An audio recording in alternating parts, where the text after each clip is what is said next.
Greetings, everybody. So today I'm going to talk about the ebb and flow, not only of life, but of creativity, and what happens when we are feeling stuck. So ebb and flow is just a natural progression of life. It can't be helped. We're not machines.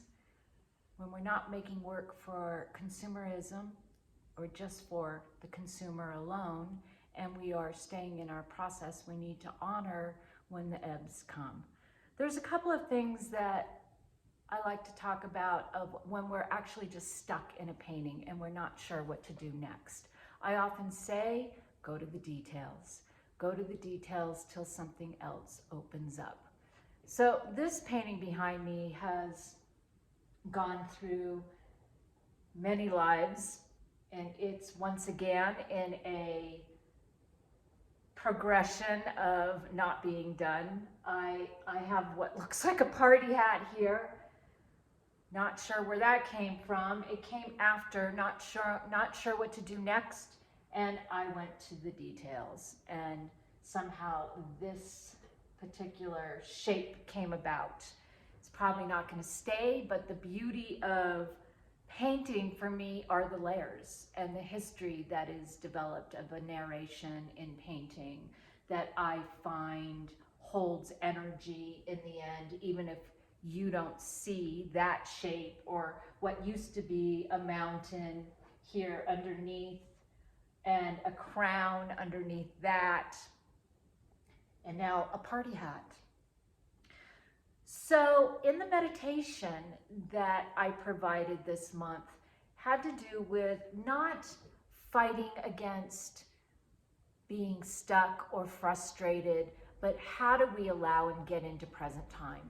Because often what happens is when we are frustrated, when we are feeling stuck, we're either going back to what we made in the past, ruminating on what if, what was that, how can I repeat it so I can have that painting that I want in the future? I am not liking where I'm at in present time.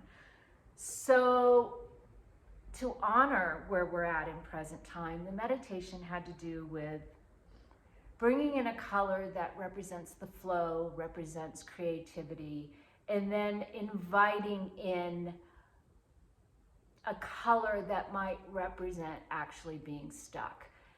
What this does after the meditation and actually in practice of either making some color swatches or working directly on a painting like I'm going to do now in a demo for you, is it brings us in the flow of just present moment. Everything is okay.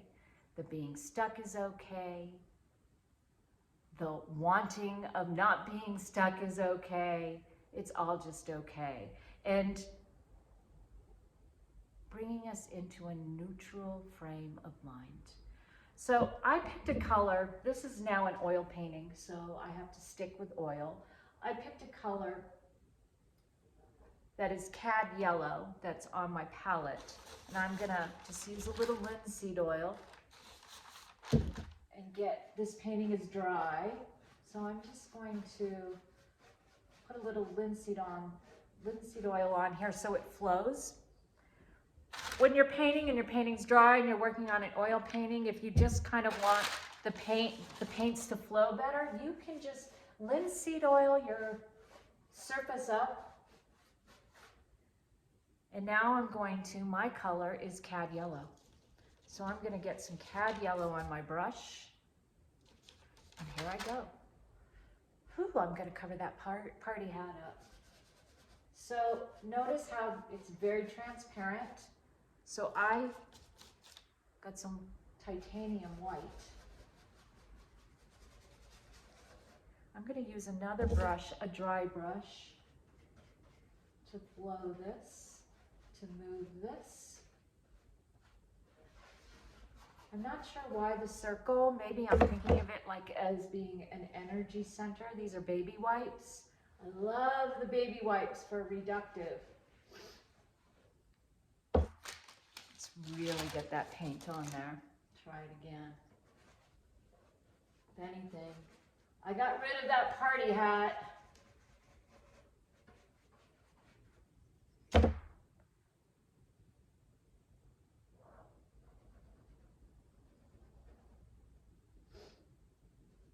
So there's my yellow, a color of creativity.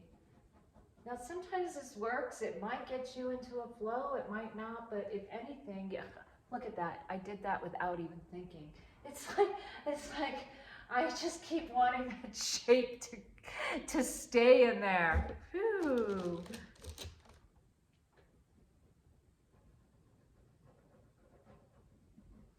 And what is the color that I choose for not being in the flow, being somewhat stuck? Black. I have a Senlier oil stick. The Senlier is a more expensive, it has more pigment in it. It can be used like paint if you want. Whenever you mix yellow and black together, it makes a green.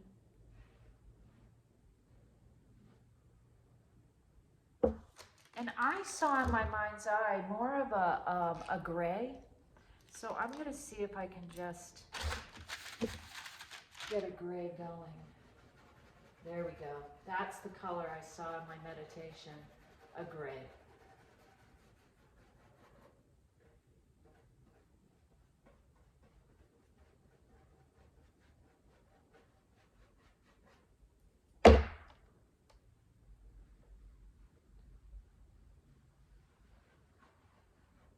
There's so many ways to play with this. Now I'm combining them together.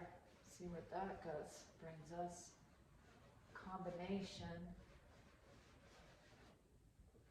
Seeing hairs in this painting. Very simple.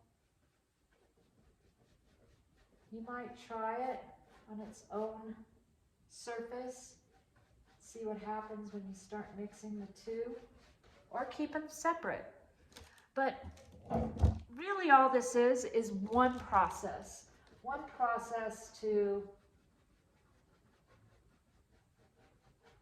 visually meet, have two contrasting feelings come together with a visual metaphor of color.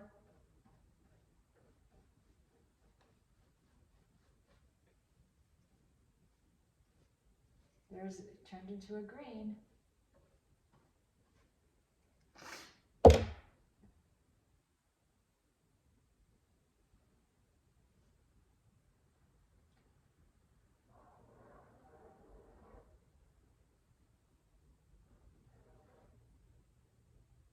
There's another metaphor being boxed in.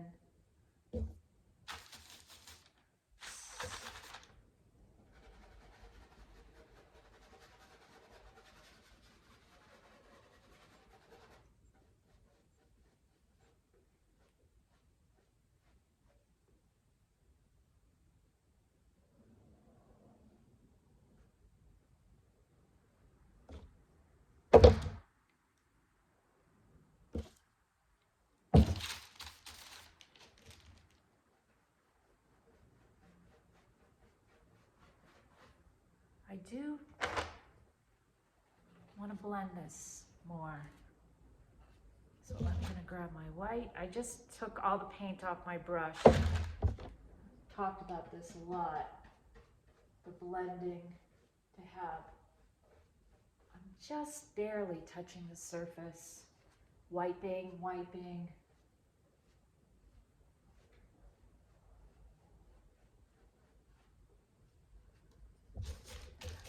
What I'm going for here is like a cloud.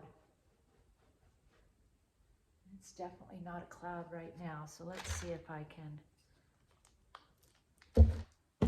get what I'm aiming for.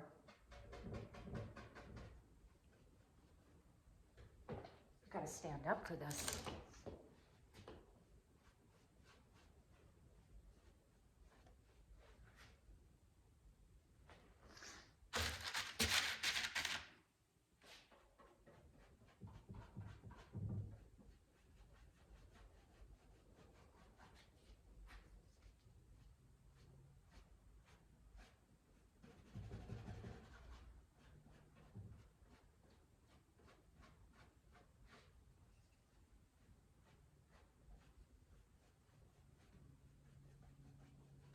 You know, I talk about this. I use inexpensive chip brushes.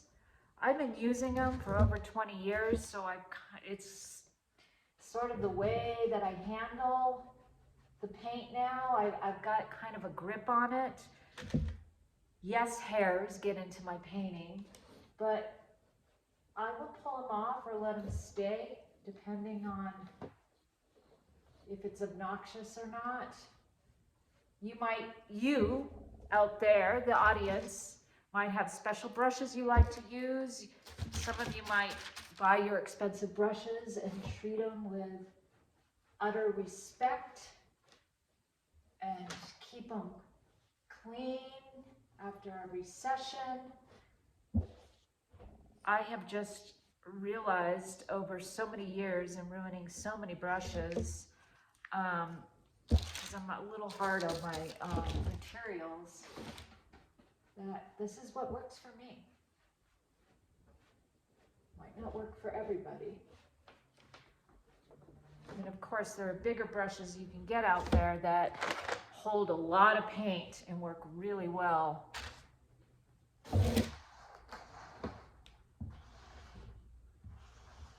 You know, this is getting closer to the idea of a combination of two colors meeting in a neutral zone.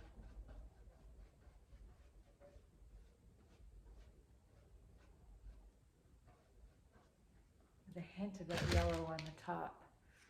Sure, you can stay tuned for mid-month to see if I've worked on this painting any further, or mid-month check-in. And when all else fails, sometimes I'll put the color onto the surface.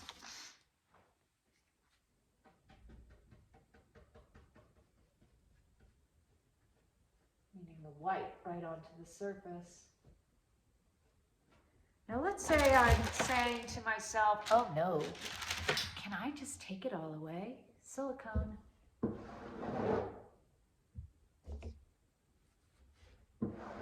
Right back to where we started, till I get it right.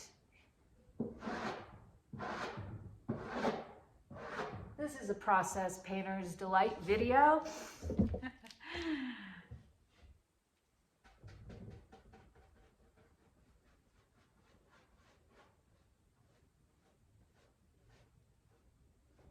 So put in the comments, what color did you use? What colors, which one represented creativity for you? Something that brings inspiration.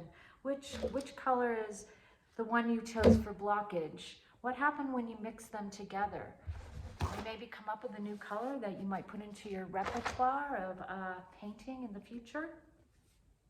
Or did you make something that absolutely did not work for you?